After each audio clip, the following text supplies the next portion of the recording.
What's going on, guys? Welcome to another episode. Today in this video, I'm going to be going over the ultimate Nissan 240 big brake kit. So this is probably the most popular big brake kit that's available for these cars. So it doesn't matter if you have an S13, an S14, or even an S15.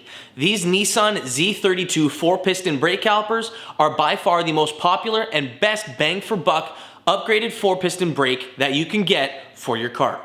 And I'm going to be going through the entire procedure, so if you want to put a set of bigger brakes on your 240 and upgrade from the 1-piston to the 4 pistons, you can do that. I'll be including all the parts, everything that you need to get this done in the description box, and I'm going to go through the entire thing so you can perform this exact same job.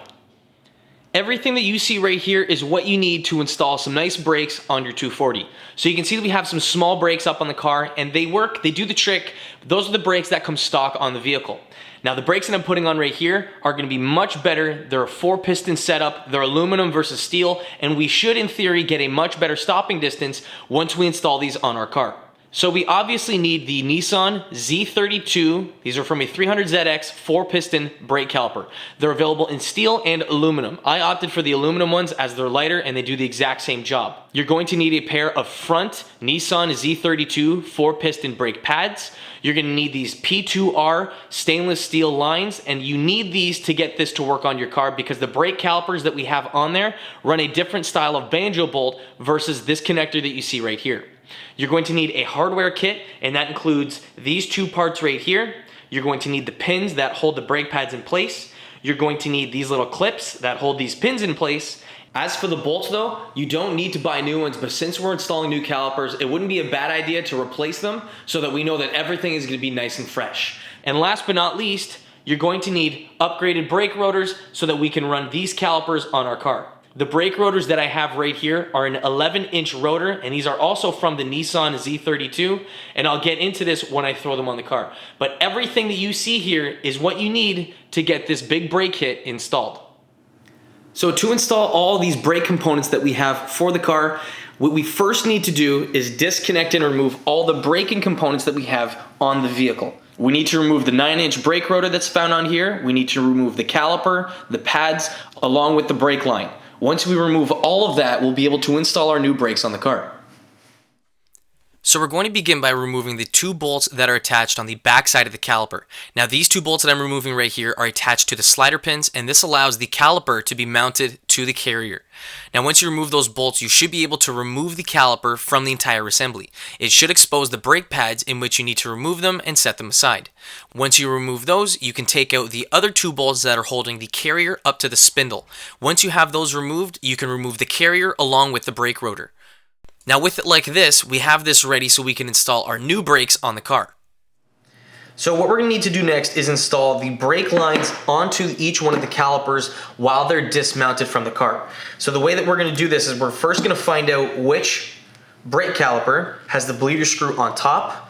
So if we're going to be mounting it on the car like this, the bleeder screw here is found on the top. If we were going to do the other way and it mounts up like this, you can see the bleeder screw is not found on the top. It's actually found on the bottom for here. So for this guy, this is the passenger side and this is the driver side. We're going to be grabbing one of our stainless steel lines and we're going to be inserting this little threaded part into the caliper.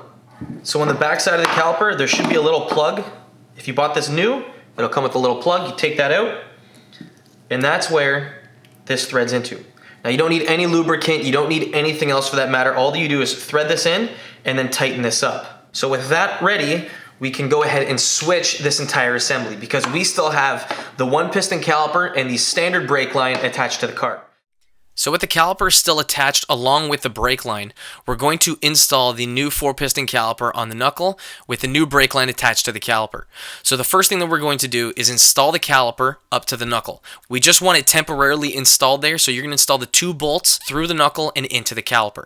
Once it's slightly secure and the caliper isn't moving anywhere, what we're then going to do is run the new brake line behind the strut, how it's supposed to be mounted, and then quickly we're going to swap over the brake lines. So you can see that we have our old brake line right here. Now we're going to need to remove the little clip found on top using a plier. Now you're just going to want to wiggle it out so we can remove the old line from the car. Once you have that removed, you're going to be using a 3/8 flare nut wrench to remove and loosen the top little nut that's securing the rubber brake line up to the hard line of the car. Once you have that slightly loose, you're going to want to get your other brake line ready, because as soon as you remove the brake line, it's going to start losing fluid. So the faster you can do this, the less amount of brake fluid you're going to use. You can then swap it over and then tighten everything up. Now once you have the brake line tight, you're going to attach that little clip we just removed, press it in place, and then everything should be nice and tight. At this point, we can remove the old brake caliper from the car. After that, we can also remove the 2 bolts that are attaching the 4-piston caliper up to the knuckle. Now comes installing the rest of the components for the car. So the first of those components is the brake rotor. We can slide the brake rotor over top and then put the caliper over top of the rotor. Once that's done, we can align the caliper and install the 2 bolts permanently in place. You're going to tighten them up using an 18mm wrench, both the top bolt and the bottom one. We should now be able to see what our big brake kit is going to look like. And as you can tell right now, it looks amazing. Now next up comes installing the pads and the pins. There should be 2 different styles, one with a brake pad squealer, one without. You're going to install the brake pad that doesn't have the squealer up front, so that you don't see the squealer from the front side of the brake. You're going to then install the pin through it, and then followed up by the rear pad. Now the rear pad should have the squealer on it, and that is what's going to indicate us when our brake pads are becoming low. You're then going to need to install the retaining spring found on top of the caliper, and that slides in between both pins. Next up, we can install the little clip that secures the pins in place. This prevents them from coming out once we go and drive the car. It slides into the back side of the pin and secures everything up to it. That is going to pretty much complete our entire install. Now all that we need to do left is bleed the brake system. Now if you want to see how to do that, I'll have a link in the description box where you guys can see that procedure. So bleed your brakes, put your wheels back on, and then bed your brake pads into the rotors. Now this is very important to get a good stopping distance, because if the pads aren't properly mated, your stopping distance is going to be increased, whereas this big brake kit setup should decrease your stopping distance. Now with the wheel mounted, you can see that we actually have a pretty decent sized brake behind the wheel. Before, you couldn't really see that there was much brake behind there, and now with this upgrade, you can. So on the left is the old hardware, on the right is everything new. So you can take a look right here that we have a 1-piston slider caliper, and this is made out of steel.